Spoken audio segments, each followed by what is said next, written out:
مولانا فضل الرحمان نے کہا ہے کہ مائنز اینڈ منرلز بل صوبے کے وسائل پر حملہ ہے۔ آج پھر ایک ایسا قانون صوبوں سے پاس کرایا جا رہا ہے جو وسائل پر قبضہ ہے۔ اگر حکومت ہوش کے ناخن نہیں لیتی تو پھر ہمیں عوام میں جانا ہوگا اور عوام اپنے حق کے تحفظ کے لیے میدان میں نکلیں گے۔ انہوں نے کہا کہ وفاق کو خود بھی یہ سوچنا چاہیے کہ آئین کے منافی کسی قسم کا بل اسمبلیوں میں نہیں لایا جائے۔ سوچنا چاہیے کہ آئین محترم ہے اور اس کی حرمت کا تقاضا ہے کہ کوئی قانون اس کی روح کی نفی نہ کرے۔ JUI کو 18ویں ترمیم میں کوئی تبدیلی منظور نہیں۔ صوبے کے اختیارات پر کوئی سمجھوتا نہیں۔ ہم نہ بین الاقوامی قوتوں کو اپنے وسائل کا مالک بنائیں گے اور نہ ہی وفاقی حکومت کو اس کا مالک بنائیں گے۔ صوبے کا اختیار اپنی جگہ برقرار ہے۔ اگر کوئی کاروبار کرنا ہے تو صوبے کے ساتھ کیا جائے۔ وسائل اور شرائط دونوں صوبے کی ہوں گی۔ ہمارے وسائل ہمارے قبضے میں ہونے چاہیے۔ کئی سیاسی جماعتیں خیبر پختونخوا کے مجوزہ مائنز اینڈ منرلز ایکٹ 2025 پر متعدد وجوہات کی بنا پر اعتراض کر رہی ہیں۔ ان کا دعویٰ ہے کہ اس قانون سے صوبائی خود مختاری، مقامی حقوق اور شفافیت متاثر ہوگی۔ اس قانون کے اہم نکات کے مطابق صوبائی حکومت ایک نیا سرکاری ادارہ قائم کرے گی جو معدنی دولت میں سرمایہ کاری کے طریقہ کار کو سہل بنائے گا۔ اس ادارے کا مقصد غیر ضروری رکاوٹیں ختم کرنا اور سرمایہ کاروں کو ایک ہی چھت تلے تمام سہولتیں فراہم کرنا ہے۔ کانکنی کے اجازت نامے حاصل کرنے کا تمام عمل کمپیوٹر کے ذریعے ہوگا تاکہ بدعنوانی کا خاتمہ ہو۔ کانکنی کے اجازت نامے کی مدت کو 3 برس تک محدود کر دیا جائے گا۔ ANP کے صدر ایمل ولی خان نے اس بل کو 18ویں آئینی ترمیم کے خلاف قرار دیا ہے۔ ان کا دعویٰ ہے کہ یہ قانون وفاقی اداروں اور فیڈرل منرلز ونگ کو صوبائی وسائل پر کنٹرول دینے کی کوشش ہے۔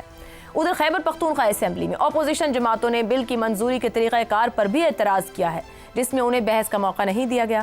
یہ اقدام غیر جمہوری قرار دیا گیا ہے۔ بل نے حکمران جماعت پاکستان تحریک انصاف کے اندر بھی اختلافات کو جنم دیا ہے۔ وزیر اعلیٰ علی امین گنڈاپور اور وزیر عاطف خان کے درمیان اس بل پر اختلافات سامنے آئے۔ اس معاملے کو بھی عمران خان کے سپرد کرنے کی بات کی گئی۔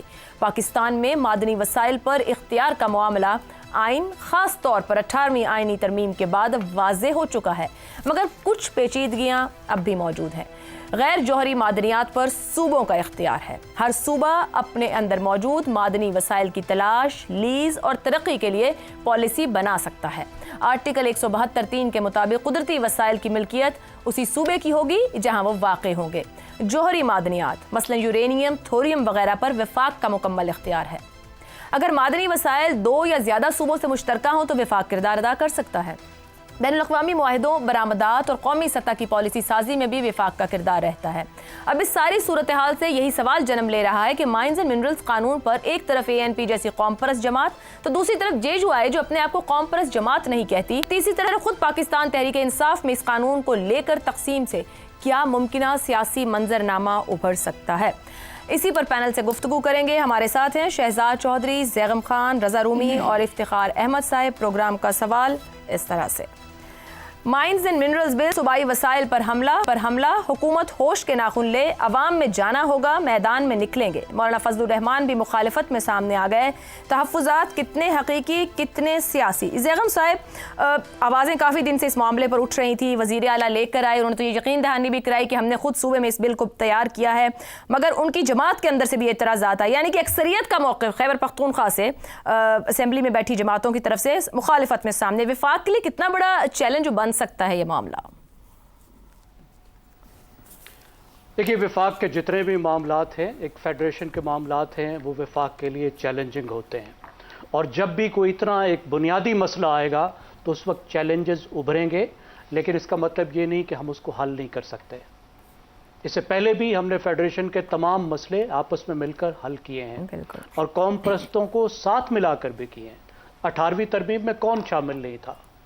جو ہم نے پانی کی تقسیم کا معاہدہ کیا اس میں کون شامل نہیں تھا؟ تو یہ بھی کوئی ایسی بات نہیں ہے جس کو حل نہ کیا جا سکے، یہ حل ضرور ہو جائے گا۔ تو مجھے لگتا ہے جو بنیادی مسئلہ ہے وہ یہ ہے کہ ہمارے ہاں فیڈریشن میں بھی، صوبوں میں بھی، جو ایک جمہوری عمل ہوتا ہے قانون سازی کا، اس کو فالو نہیں کیا جاتا۔ اب آپ دیکھیں، وفاق نے کوئی یہ نہیں کہا کہ یہ قانون ہے اس کو پاس کرو۔ وفاق نے یہ کوشش کی ہے کہ منرلز کے معاملے پر اس طرح کی ایک کوارڈینیشن لائی جائے، ایسے قانون بنائے جائیں جو کوارڈینیٹڈ ہوں، ایک دوسرے کے ساتھ ملتے ہوں، تاکہ جو بڑے بڑے پروجیکٹ ہیں اس کی فیسیلیٹیشن ہو سکے، بڑی انویسٹمنٹ لائی جا سکے۔ اب گزشتہ سال مئی سے یہ پروسیس شروع ہوا جس میں